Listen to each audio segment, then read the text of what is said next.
प्यार कर रहे हैं, ठीक है? तो मम्मी बोलते हैं, "अरे दीदी तेरे को नहीं पता यहाँ का ना पड़ोस में माहौल ऐसा ही है, यहाँ पे ना लड़के-लुड़के रहते हैं, इधर-उधर ऐसे ही मतलब ऐसे ही रहता है, यहाँ पे सबके सब कुछ ना कुछ ऐसी बीमारियाँ पाएँगी, ऐसे ही लोग हैं, ये है, वो है।" मैं कुछ इस तरीके की बात बोलने लगी। मैं चुपचाप सुन रही, मैंने कहा अच्छा, मैंने कहा मान लिया मम्मी मान लिया, चलो मान लो पड़ोस में ऐसे लड़के होंगे, चलो ऐसे भी होंगे, गंदे होंगे, कुछ लोग हो भी सकते हैं, जो इधर-उधर ऐसे करते भी होंगे, मतलब गलत लेडीज़ पे भी जाते होंगे, तो फिर मेरे को कैसे हो सकता है फिर भी? कुछ लॉजिक भी तो हो ना कुछ बात का, मेरे को कैसे हो जाएगा फिर भी? अगर उनको है, अगर मान लो आपको लगता है कि पड़ोस में लड़के ऐसे हैं, उनको हो सकता है, तो फिर भी मेरे कैसे हो जाएगा? सोचो आप ये बात। तो मम्मी बोलती नहीं मेरा वो मतलब नहीं था कहने का, मैं तो वैसे ही मतलब दिमाग में, फिर मम्मी बोलती मैं तो सोई नहीं, मैं तो कई घंटे से 4 घंटे से यूँ टेंशन ले लेके बैठी। मेरी टेंशन बन रही थी, फिर मैंने दरवाजा खटखटाया। तो आई वाज़ लाइक मैं ऐसे देख रही, मैंने कहा मम्मी मेरे को कुछ नहीं है, कुछ भी नहीं है।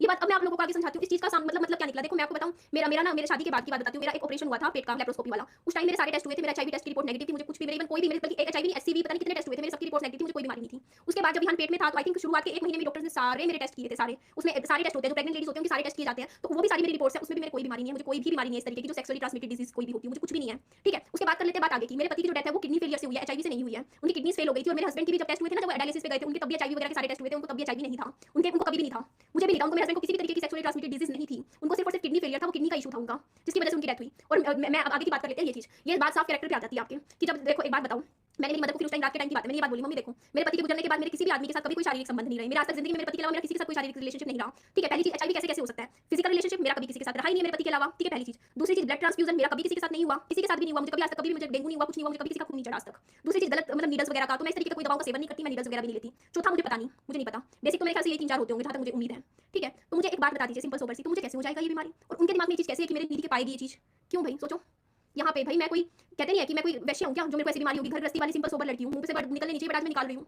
बताओ ऐसे-ऐसे जो शक होते हैं ना, ऐसी-ऐसी बीमारियों के उन लेडीज़ के ऊपर किए जाती हैं, जो कोठे वाली होती हैं, ठीक है? उन पे शक किया जाता है कि उनके मल्टीपल पार्टनर्स होते हैं, उनको ये चीज़ें हो सकती हैं, ठीक है? मुझे कैसे हो सकती है बताइए ये चीज़? मेरी मदर ने ऐसी बातें कैसे बोल दी यार मेरे लिए रात को? मेरे को बुरा नहीं लगेगा क्या? मैं हर्ट नहीं होंगी क्या? मेरा दिल नहीं टूटेगा क्या? लाओ एक टेस्ट करवा के दिखा दूँ इनको रिपोर्ट। मेरे को कोई वो नहीं है, ठीक है? लेकिन मेरे को हर्ट इस बात का हुआ कि इन्होंने ये बात साफ-साफ मेरे कैरेक्टर के ऊपर उछाल दी है। देखो मेरे को एकदम से, देखो मैं एक मदर हूँ, मेरे को अगर कुछ भी ऐसा होता है, मेरे मन में टेंशन नहीं आती है, मेरे बच्चे का मेरा ब्लड टच हो गया मेरे बच्चे के साथ। मुझे कुछ भी नहीं हुआ, क्योंकि मुझे पता है मैं बहुत ही ज़्यादा जो होती है एक बहुत ही ज़्यादा सिंपल इंसान हूँ, जो घर गृहस्थी से अपने घर से मतलब रखती हूँ, मेहनत करती हूँ, अपना बच्चा पाल रही हूँ, वीडियोज़ बना रही हूँ। कभी किसी से आज तक यार उस तरीके की इंसान रही हूँ जिसने होता नहीं है सिर्फ अपने घर से मतलब अपना मतलब बस अपना घर संभाल लिया, ये सब चीज़ें। बस अपना यूट्यूब पैसा बच्चे के लिए कुछ करना है, इस तरीके की इंसान हो, उसके ऊपर उसके कैरेक्टर के ऊपर इस तरीके की बातें उछाले, वो भी उसकी खुद की मदर, इस तरीके की बातें सुन के मेरे को बुरा इस चीज़ का लगा यार, इस तरीके की बातें उनके दिमाग में कैसे आ सकती हैं? कैसे आ सकती हैं? इसका मतलब तो साफ मेरे को जो समझ में आया, वो मेरे कैरेक्टर के ऊपर शक करती हैं। उनको लगता है कि निधि के पति के जाने के बाद, क्योंकि 4 साल हो चुके हैं मेरे पति को गुजरे, ज़रूर इसका किसी न किसी के साथ अफेयर चल रहा होगा, किसी के साथ इसका फिजिकल रिलेशनशिप चल रहा होगा पक्का। वो चीज़ें इनके दिमाग में आती होंगी और उन्होंने उसी हिसाब से सोचा होगा कि ना बच्चे के साथ इसका वो हो गया, टच हो गया। इस चीज़ से मैं बहुत ज़्यादा हर्ट हुई हूँ, क्योंकि मुझे पता है यार, मेरे को पता है यार कि मेरा कभी किसी के साथ फिजिकल रिलेशनशिप नहीं रहा। मैं कहाँ से ये अगली परीक्षा में कैसे पास करूँ? मुझे बता दो आप लोग। कितनी बड़ी बात हो जाती है यार, आपके कैरेक्टर पे ये साफ और साफ कैरेक्टर वाली ही बात होती है, क्योंकि देखो मैं अपने बच्चे के साथ अकेली रहती हूँ, अभी भी रहती हूँ, और आज से पहले भी 1.5 साल में अपने बच्चे के साथ, विहान के साथ अकेली रहती थी। तो ये शक है, ये साफ-साफ शक किया जा रहा है मेरे कैरेक्टर के ऊपर कि ज़रूर इसने किसी को बुलाया होगा या कुछ ना कुछ होगा इसका, जो हमें नहीं पता होगा, इस तरीके की चीज़ें।